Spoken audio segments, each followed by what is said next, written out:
월광교회에 와서 가장 좋은 것 한 가지를 꼽으라고 한다면 저는 예배를 꼽겠습니다. 온전히 하나님께 집중하여 예배드리는 이 시간이 얼마나 기쁘고 감사한지 모릅니다. 예전에 둘째 아이가 태어났을 때 일이었던 것 같습니다. 저희 부부는 새벽에 새벽 예배는 가야겠는데 이 갓난 아이들을 데리고 가자니 너무 힘들고, 또 아이들을 놓고 가자니 마음이 또 불편하고, 그래서 이런저런 걱정이 많이 있었는데 아내 핸드폰과 제 핸드폰으로 이게 통화를 연결해 놓고 핸드폰 하나는 아이 옆에다 놓고 들고 갈까? 이런 생각도 좀 해봤는데, 고민하던 차에 한 어플리케이션을 발견했습니다. 그것이 뭐냐면 그 어플을 딱 키면은요, 아이 울음소리를 이 어플이 이렇게 인지를 해요. 그러면 지정한 번호에 전화를 걸어주는, 그래서 이런 신기한 게 있구나 해서 그걸 작동해서 새벽 예배를 통해서 하나님 앞에 나가 예배드리고 은혜 받았던 기억이 있습니다. 마찬가지로 월광교회 예배를 통해서 주시는 하나님의 은혜가 너무나도 감사하고 또 감사했습니다. 찬양대의 아름다운 찬양 소리, 우리 성도님들의 간절한 기도 소리, 또 강단에서 선포되는 하나님의 말씀, 또 천사와 같이 해맑게 맞아주시는 우리 안내위원들, 또 저마다 맡은 바 성심성의껏 봉사하며 보이지 않는 곳에서조차도 묵묵히 충성을 다하는 우리 성도님들의 모습을 보면서 얼마나 감사하고 기뻤는지 모릅니다. 이곳이 바로 천국이구나 라는 생각이 들었습니다. 이곳이 천국 맞죠? 아멘. 이런 기쁨과 감사의 행복이 우리 월광교회로부터 흘러온 성도님들에게, 또 광주 곳곳에, 더 나아가서 이 나라와 이 민족 위에 가득 차고 넘쳐나기를 주님의 이름으로 축복합니다. 아멘. 얼마 전에 보건복지부에서 발표한 우리나라 국민들은 무엇을 걱정하고 있는가? 라는 설문조사가 저의 눈길을 끌었습니다. 조사 결과 출산과 양육, 주거, 환경, 부채 상한이 5위를 차지했고요. 자녀 교육이 4위였고요. 또 노후 생활이 3위였고, 또 건강이 2위. 대망의 1위는 무엇이었을까요? 일자리였습니다. 취업 문제가 우리 대한민국의 가장 큰 걱정거리였음을 보여주는 대목이었습니다. 우리 월광교회 성도님들은 어떠신지요? 여러분들의 걱정거리는 무엇이 있는지요? 우리의 삶은 질병과 사고, 또 이직, 파산, 죽음, 갈등 등 크고 작은 시련과 역경의 연속이라 말할 수 있겠습니다. 그런 가운데 근심과 걱정, 염려와 두려움이 생기기 마련이죠. 그러나 우리 예수님께서는 말씀하셨습니다. 무엇을 먹을까? 무엇을 입을까? 무엇을 마실까? 걱정하지 말아라. 여러분, 염려라는 단어를 한번 생각해 보셨습니까? 염려라는 단어의 원어를 보면은요, 나누어지다, 분열되다 라는 의미를 가지고 있습니다. 즉, 염려는 하나님을 향한 믿음이 나누어지고, 또 그 믿음이 분열되는 우리 마음의 상태를 말하고 있습니다. 다시 말해서 근심과 염려는 하나님의 능력과 사랑에 대한 의심의 다른 얼굴이다 라고 말할 수 있겠습니다. 여러분, 출애굽한 이스라엘 백성들을 생각해 보십시오. 그들은 애굽에서 나온 직후부터 무엇을 마실까, 무엇을 먹을까 염려하고 걱정하고 근심했습니다. 그들의 염려와 근심은 거기서 끝나는 것이 아니라 다시 하나님께 대한 의심으로 바뀌었고, 그 의심은 결국 불신앙이라는 열매로 맺어지게 되었습니다. 이처럼 염려와 근심은 하나님으로부터 우리의 마음을 나누어지게 하고 분열되게 만드는 것이었습니다. 이러한 근심과 걱정, 염려는 아주 놀라운 힘을 가지고 있습니다. 그것은 근심하면 근심할수록, 걱정하면 걱정할수록, 염려하면 염려할수록 여러분, 그 문제는 어떻게 되나요? 더 커지더라는 거죠. 하지만 연약한 나의 모습은 한없이 작아져 보이게 한다는 겁니다. 더 대단한 것은 우리가 믿고 의지하고 찬양하고 예배하는 하나님마저 잊어버리게 한다는 사실입니다. 그래서 저는 날마다 외우고 되새기는 문구 하나가 있는데요. 한번 따라해 보실까요? 걱정은 문제를 보게 하지만 기도는 하나님을 보게 한다. 믿으십니까? 아멘. 여러분, 걱정은 문제를 보게 하지만 기도는 하나님을 보게 하는 놀라운 역사가 있습니다. 그래서 여러분, 염려거리가, 근심거리가, 걱정거리가 몰려올 때마다 뭐를 하셔야 됩니까? 기도를 하셔야 합니다. 기도할 때 문제보다 더 크신 하나님을 볼 수 있기 때문입니다. 문제보다 크신 하나님을 믿음으로 늘 기쁨과 감사가 넘쳐나는 우리 월광교회 모든 성도님들 되시기를 다시 한번 주님의 이름으로 축복합니다. 오늘 우리가 읽은 본문은 회당장 야이로의 죽은 딸을 살리는 이적입니다. 또 본문 직전에는 또 어떤 내용이 나오냐면 야이로 딸을 치료하러 가는 도중에 한 여인이 나옵니다. 혈루증을 앓고 있는 여인을 고치시는 사건이 중간에 삽입되어 있습니다. 이를 오버랩 기법이라고 말을 하고요. 이 오버랩 기법은 예수님의 신적 권능을 이중적으로 강조하는 효과를 가져옵니다. 그리하여 12년간 혈루증을 앓던 여인의 치유 기적은 인간으로는 쉽게 고치기 힘들었던 깊고 질긴 병도 예수님께서는 단번에 고치실 수 있다, 해결해 주실 수 있다라는 것을 보여줍니다.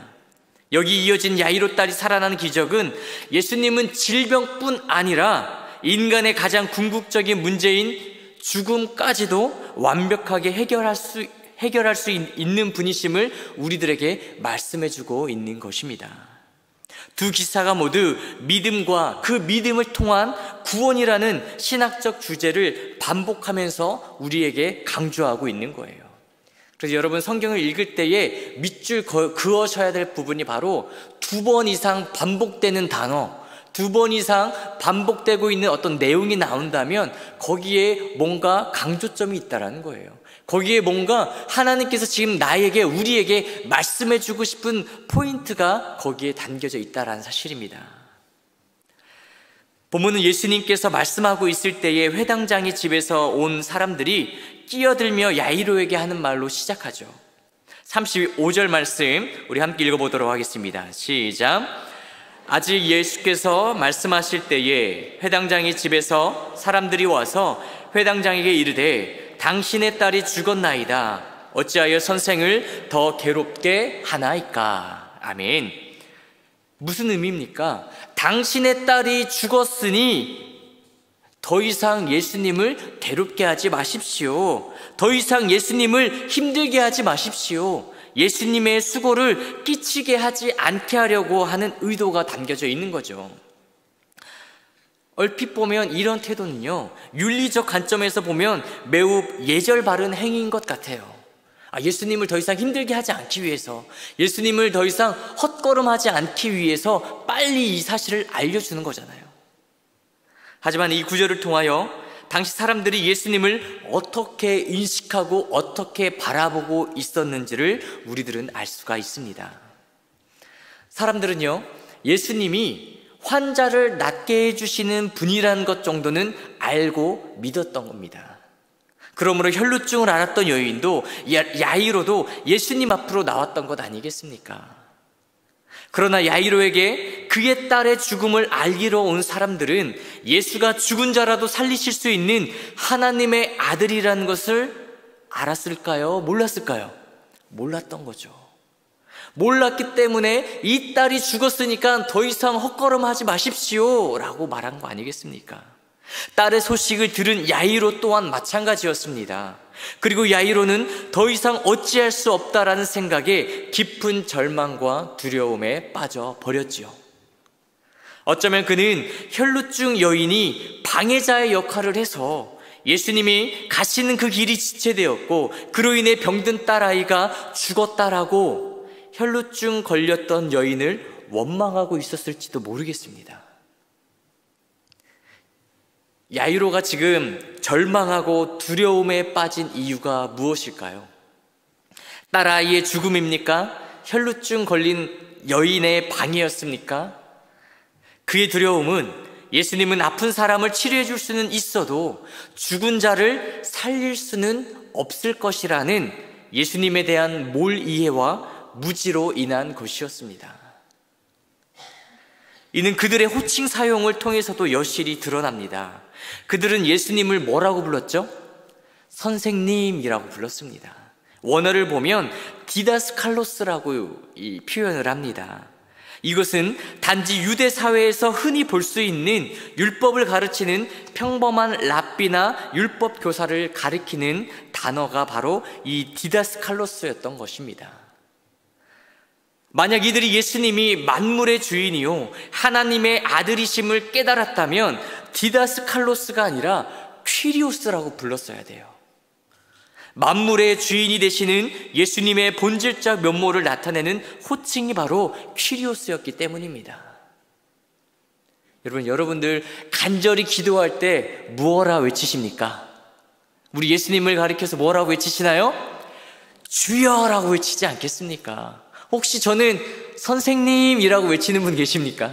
없으시죠? 그런데 오늘 본문을 통해 보면은 사람들은요, 예수님을 주여라고 부르는 것이 아니라 선생님이라고만 부르고 있다라는 사실입니다. 안타깝게도 이들은 퀴리오스가 아닌 디다스칼로스, 즉 주여가 아닌 선생님이라고만 부르고 있었던 것이죠. 예수님을 선생님으로 불렀던 이들, 야이로에게 딸의 죽음을 전한 이들은 결코 악한 자들은 아니었어요. 또 그들은 예수님의 병 고치는 능력에 대한 신뢰도 어느 정도는 가지고 있었습니다. 그러나 그들은 예수님이 어떠한 분이신지 예수님의 정체에 대해서 정확히 알지 못했고, 그로 말미암아 불신앙에 빠졌고, 회당장 야이로로 하여금 생명의 주를 눈앞에 두고서도 딸의 생명을 포기하도록 만들어버리는 어리석음을 범하고 말았습니다. 지금 내 눈앞에 예수님이 계심에도 불구하고 생명의 주관자 되신 하나님의 아들이신 예수님이 있음에도 불구하고 지금 절망하고 두려워하고 걱정하고 염려하고 있다는 사실입니다. 마가에게 있어서 예수님에 대한 부정확한 인식, 예수님에 대한 몰이해와 무지로 말미암은 불신앙은 그 자체로 책망마다 마땅한 것이었습니다. 생명은 살아있을 때에는 고칠 수 있지만 죽고 나면 되돌릴 수 없다. 의사도 살아있는 환자를 고칠 수 있는 것이고, 환자도 살아있을 때에 고침받을 수 있는 것이다. 이러한 인간의 상식 안에 예수님을 인식하고자 했던 것입니다.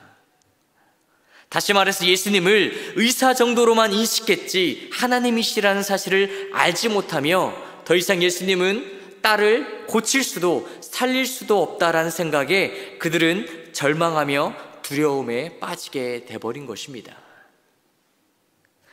이런 야이로에게 예수님께서는 말씀하십니다. 두려워하지 말고 믿기만 하라. 36절 말씀 우리 함께 읽어보도록 하겠습니다. 36절입니다. 시작. 예수께서 그 하는 말을 곁에서 들으시고 회당장에게 이르시되 두려워하지 말고 믿기만 하라 하시고. 아멘.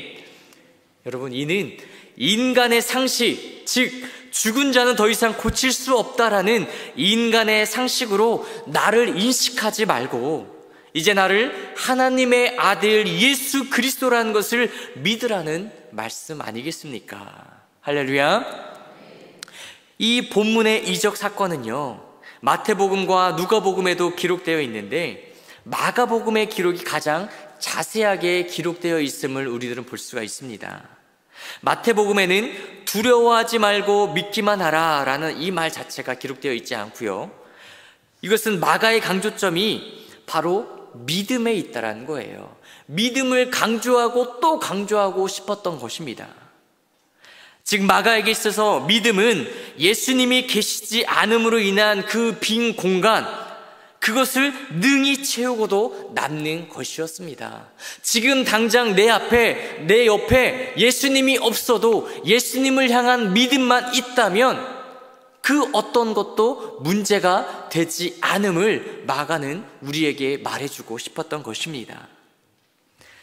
예수께서 회당장 야이로의 집으로 가시는 일이 혈루증 여인의 치유 사건으로 인해 지체되고 결국 예수님께서 자신의 집에 계시지 않음으로써 그의 딸은 허망하게 죽었습니다. 이처럼 예수님의 부재, 되돌릴 수 없는 시간의 흐름, 그리고 인간의 죽음 등 인간의 힘으로 해결 불가능한 문제들의 해결책으로 마가는 믿음을 제시하고 있습니다. 마가에게서 예수 그리스도를 향한 믿음은 그가 주장하고자 하는 신학의 귀결점이며 동시에 모든 인생 문제 해결의 출발점이 되는 것입니다.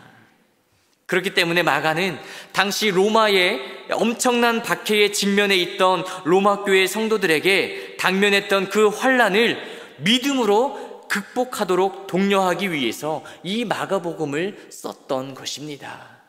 지금은 죽을 것 같지만, 지금은 너무 힘들고 어렵지만 예수님을 향한, 하나님을 향한 그 믿음으로 우리 오늘의 이 고난을 이겨냅시다. 오늘의 아픔을 우리 견뎌냅시다. 이 말을 하고 싶었던 것입니다. 사랑하는 월강교회 성도 여러분, 큰 근심과 염려 앞에, 죽음과 불치병이라는 절망 앞에 주님도 이제 어찌하실 수 없을 거라는 생각으로 낙담하고 포기하고 계시진 않습니까? 인간의 상식선 안에서만 기도하고 내가 가지고 있는 그 도화지 안에서만 그림을 그려달라고 지금 기도하고 계신 건 아니신지요? 여러분, 우리가 믿고 의지하고 예배하는 하나님은 온 우주 만물을 창조하신 창조주 하나님이심을 믿으시기 바랍니다. 예수님은 하나님의 아들로서 우리를 구원해 주신 구세주 예수님이심을 믿으시기 바랍니다. 성령님은 우리를 끝까지 안내하고 도와주시는 보혜사 성령님이심을 믿으시기 바랍니다. 우리 창조주 하나님을, 구세주 예수님을 도우시는 성령님을 온전한 믿음으로 믿는 우리 모두 되기를 간절히 바랍니다. 오늘을 살아가고 있는 성도들에게 가장 필요한 것, 여러분, 돈일까요? 명예일까요? 건강일까요? 자식들일까요? 아닙니다. 바로 믿음입니다. 물질을 구하시기 전에, 건강과 행복을 구하시기 전에, 자식들을 위하여 기도하시기 전에 주님, 나의 믿음 없음을 용서하여 주시옵소서, 겨자씨만한 믿음이라도 저에게 허락하여 주시옵소서, 이렇게 기도하실 수 있기를 간절히 바랍니다. 성도 여러분, 성경에 두려워하지 마라 라는 말이 몇 번 나오는지 아십니까? 366번이 나온다고 합니다. 루마니아 공산 치하에서 목회를 하다 체포되어 14년간 감옥살이를 했던 목사님이 계십니다. 하나님의 지혜와 운동이라는 책을 쓰신 리차드 범브란트 목사님이신데요, 그는 심한 고문과 신문, 죽음이라는 공포 앞에 자신이 과연 하나님을 향한 이 신앙을, 예수님을 향한 이 믿음을 과연 지킬 수 있을까? 무서웠어요. 두려웠어요. 걱정됐어요. 그러나 그때 성경에 윤년까지도 포함하여 1년의 하루하루를 위해서 366번이나 두려워하지 말아라 라는 말씀이 적혀 있음을 알게 되었다고 합니다. 그리고 바로 그날이 2월 29일이었다라고 이야기를 합니다. 그때 그는 감격의 눈물을 흘리면서 감사했습니다. 더 이상 무서워할 필요도 두려워할 필요도 없음을 안 그는 감옥 안에서 죄수들과 간수들에게 복음을 전하며 죽어가는 자들을 그리스도의 사랑으로 돌볼 수 있었다라고 그의 책에서 말하고 있습니다. 할렐루야. 우리 하나님은 우리가 근심하는 것을 원치 않으십니다. 걱정하는 것을 원치 않으십니다. 두려워하는 것을 원치 않으십니다. 예수님의 말씀대로 두려워하지 말고 믿음으로 늘 승리하는 우리 모두 되기를 간절히 바랍니다. 만약 그럼에도 불구하고 두려움을 떨쳐내기 힘들 때 여러분, 저만의 비법 하나 알려드릴게요. 찬송가 365장을 딱 펴보세요. 그럼 찬송가가 기가 막힌 게 나옵니다. 마음속에 근심 있는 사람, 눈물 나며 깊은 한숨 나올 때에, 괴로움과 두려움이 있을 때에, 죽음 앞에 겁을 낼 때에 주님 앞에 다 아뢰어라. 마음속에 근심 있는 사람, 주 예수 앞에 다 아뢰어라. 슬픈 마음 있을 때에라도 주 예수께 아뢰라. 2절입니다. 눈물 나며 깊은 한숨 쉴 때 주 예수 앞에 다 아뢰어라. 은밀한 죄 내게 있더라도 주 예수께 아뢰라. 3절. 괴로움과 두려움 있을 때 주 예수 앞에 다 아뢰어라. 내일 일을 염려하지 말고 주 예수께 아뢰라. 죽음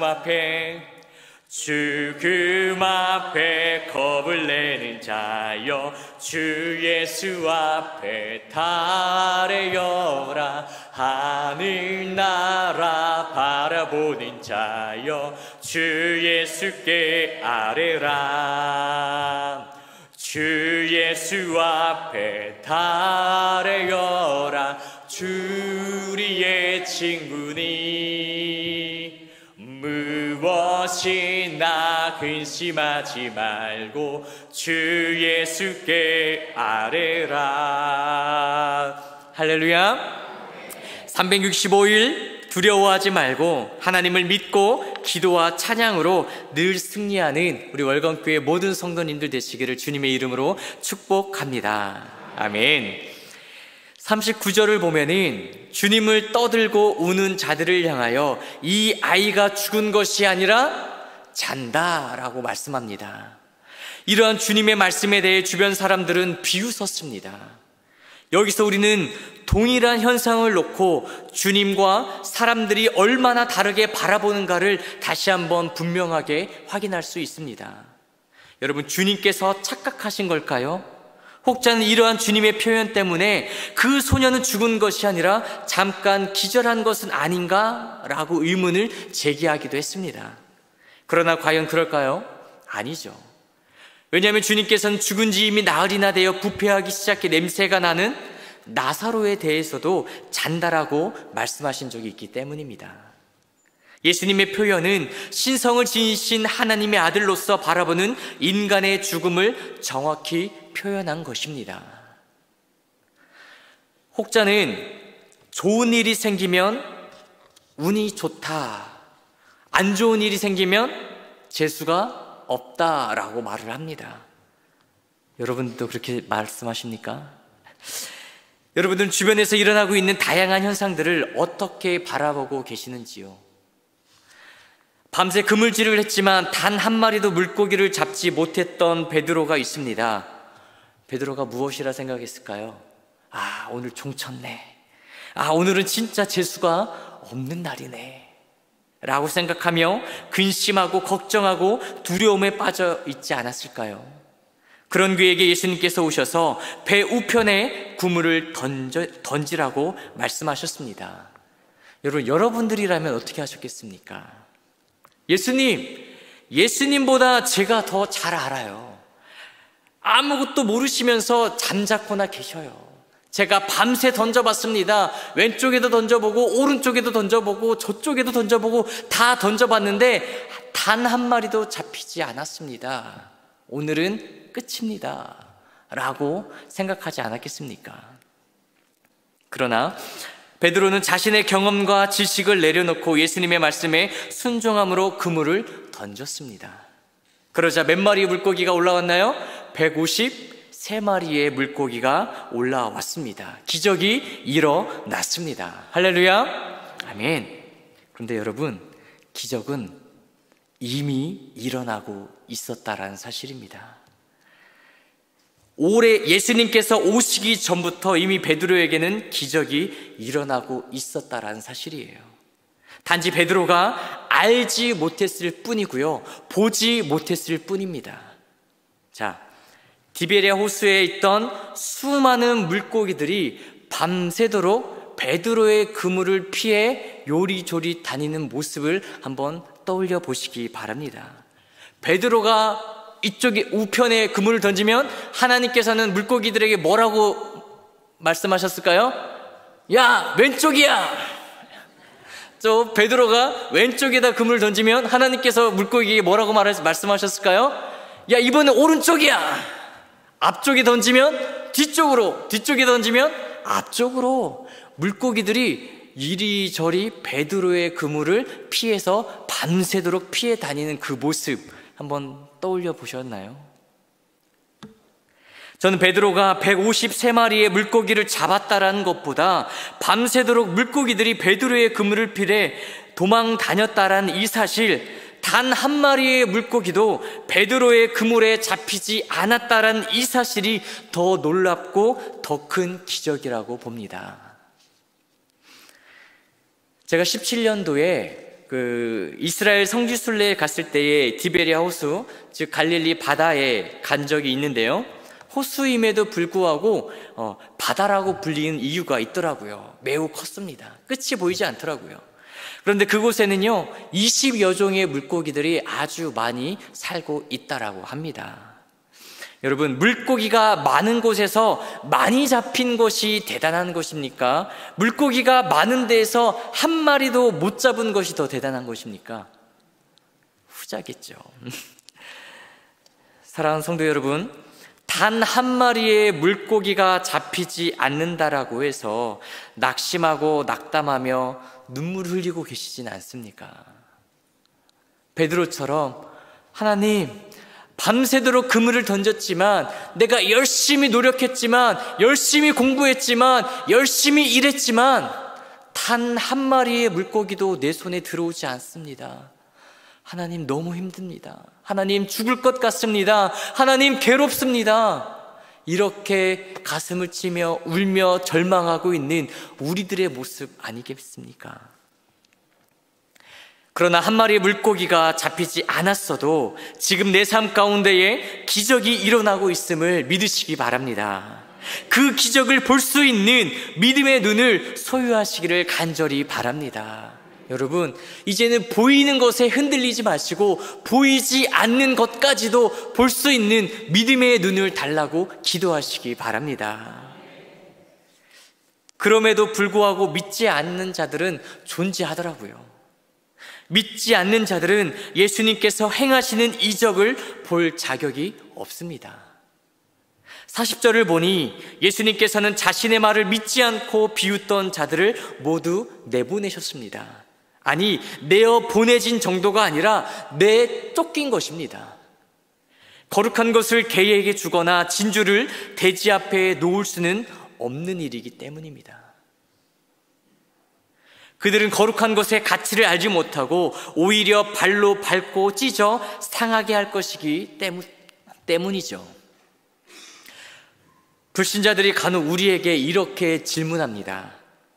하나님을 보여달라. 예수님을 보여달라. 기적을 보여달라. 그러면 내가 믿겠다. 여러분, 기적을 보는 자가 믿는 것이 아니라 믿는 자가 기적을 보는 것입니다. 믿으십니까? 한번 따라해 보실까요? 기적을 보는 자가 믿는 것이 아니라 믿는 자가 기적을 본다.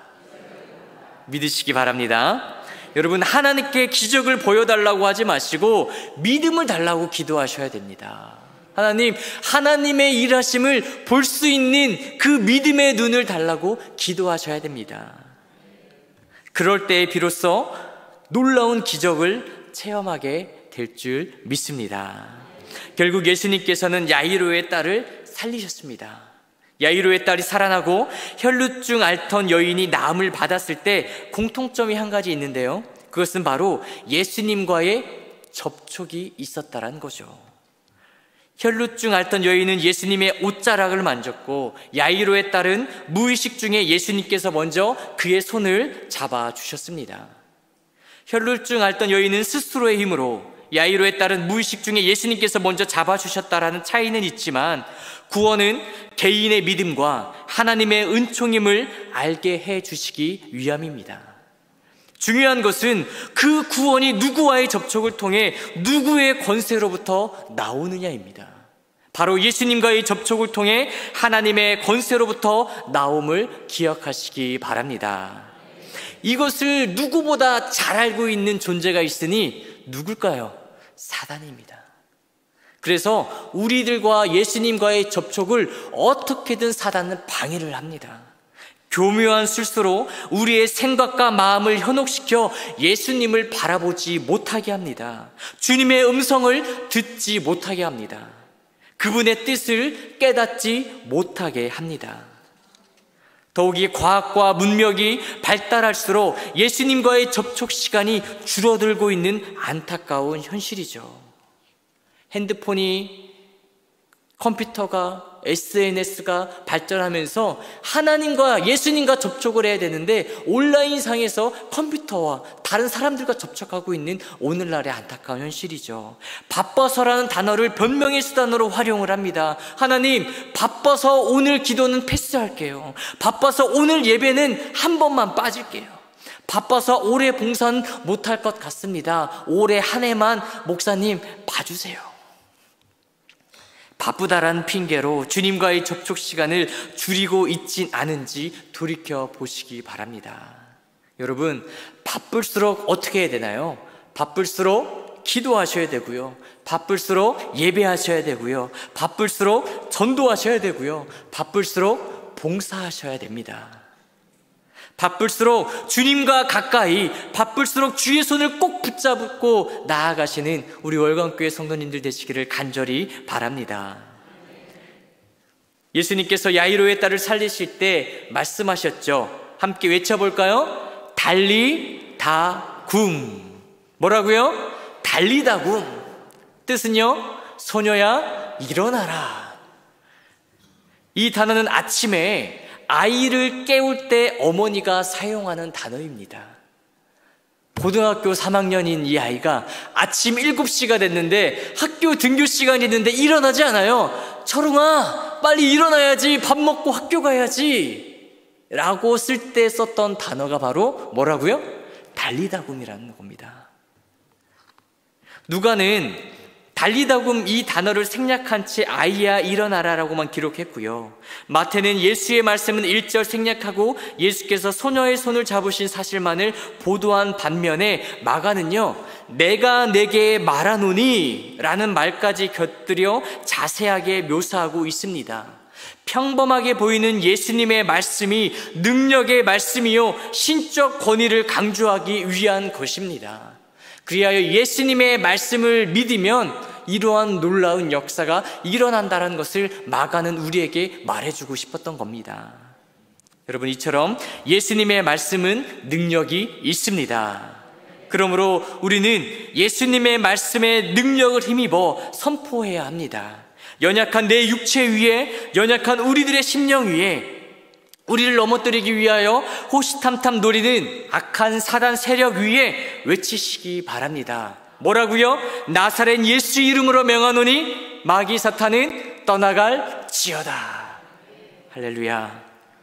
나사렛 예수 그리스도의 이름으로 선포하시기 바랍니다. 달리다굼 외치시기 바랍니다. 믿음으로 외칠 때에 우리의 연약한 육체가 회복되고 우리의 연약한 가정이 든든히 세워지고 우리의 연약한 삶이 독수리 날개 졸라감 같이 강건하게 변화될 줄 믿습니다. 사랑하는 성도 여러분, 야이로처럼 인간적인 기대와 소망이 끊어진 슬픔과 절망 끝에 서 계시진 않으십니까? 모든 것을 포기할 수밖에 없는 그 순간에 우리 주님께서 말씀하십니다. 사랑하는 나의 아들아, 사랑하는 내 딸아, 두려워하지 말고 믿기만 하라. 두려워하지 말고 믿기만 하라. 배 위에 서 있는 베드로는 물 위에서 걸어오시는 예수님을 바라보았습니다. 예수님만 믿고 예수님의 말씀에 순종하여 물 위로 발을 내디뎠을 때에 어떤 일이 벌어졌죠? 물 위를 걸었다라고 성경은 말합니다. 그러나 예수님이 아닌 주변 환경을 바라보았을 때에 예수님을 향한 믿음은 온데간데 없이 사라지고 오로지 자신을 향하여 자신을 삼킬 것처럼 다가오는 검은 파도가 보였습니다. 두려웠습니다. 그때에 그의 발이 어떻게 됐나요? 물에 빠지더라. 손을 내밀어 베드로를 붙잡으시며 말씀하셨지요. 믿음이 작은 자여 왜 의심하였느냐? 믿음이 작은 자여 왜 의심하였느냐? 지금으로부터 한 20여 년 전에 저희 집에 불이 한번 크게 났었어요. 그래서 학교를 마치고 집으로 돌아갔는데 모든 가전제품이 다 잿더미로 바뀌었던 일이 있었습니다. 그 장면을 보는데 왜 이렇게 눈물이 울컥 쏟아지는지요. 그리고 옥상으로 올라갔습니다. 주변을 돌아보니 빨간색 십자가들이 여러 개 보이더라고요. 하나님께 물었습니다. 하나님, 왜 자꾸 나한테만, 왜 자꾸 우리 집에만 이런 안 좋은 일들이 생기는 겁니까? 하염없이 눈물을 흘리고 있는 저에게 하나님께서 창세기 1장 1절 말씀을 주셨습니다. 함께 한번 외쳐볼까요? 태초에 하나님이 천지를 창조하시니라. 철웅아, 이 모든 것들을 만든 사람이 바로 나야. 내가 바로 창조주 하나님이란다. 아무것도 걱정하지 말고 나만 믿고 따라오너라. 이런 마음을 저에게 주셨습니다. 이 음성이 들렸을 때 모든 근심과 염려와 걱정이 다 사라졌습니다. 그리고 모든 문제보다 크신 우리 창조주 하나님이 보이기 시작했습니다. 그 하나님 바라보며 한 걸음 한 걸음 한 걸음 내딛었더니 광주까지 오게 되더라고요. 사랑하는 월광교회 성도 여러분, 예수님께서는 오늘 우리들에게 동일하게 말씀하십니다. 믿음이 작은 자여 왜 의심하고 있느냐? 두려워하지 말고 믿기만 하거라. 여러분, 환경을 보지 마십시오. 나를 집어삼킬 것만 같은 검은 파도를 보지 마십시오. 나를 무너뜨리고 넘어뜨리고 죽일 것 같이 달려드는 그 모든 고난과 역경을 바라보지 마십시오. 우리가 바라봐야 될 것은 딱 한 분입니다. 누구시죠? 바로 예수님밖에 없습니다. 예수님만 바라보며 그분이 천지를 창조하신 생명의 하나님, 그분의 아들이심을 믿고 나아갈 뿐입니다. 하나님만 믿고 나아갈 때에 모든 근심과 걱정이 감사와 찬양으로 바뀌게 되는 놀라운 역사가 일어날 줄 믿습니다. 우리의 생각과 한계를 뛰어넘어 우리 안에서 새 일을 행하시는 주님 안에서 산 소망을 발견하시는 믿음의 사람들, 바로 우리 월광교회 모든 성도님들 되시기를 이 말씀으로 축복해 드립니다. 축복해 드립니다. 아멘. 기도하겠습니다. 사랑과 은혜가 충만하신 하나님 아버지, 거룩한 날 주님 앞에 나와 예배하게 하시니 감사드립니다. 한 시간만 드려지고 끝나는 예배가 아니라 성전 문을 열고 나가는 그 순간부터 우리의 삶이 곧 예배가 되는 인생이 되게 하여 주시옵소서. 두려워하지 말고 믿기만 하라라는 주님의 말씀에 아멘으로 고백하게 하시어 삶으로 실천하여 달리다고 외칠 때에 하나님의 영광을 보고 기적을 체험하는 거룩한 하나님의 백성들 모두 될 수 있도록 인도하여 주시옵소서.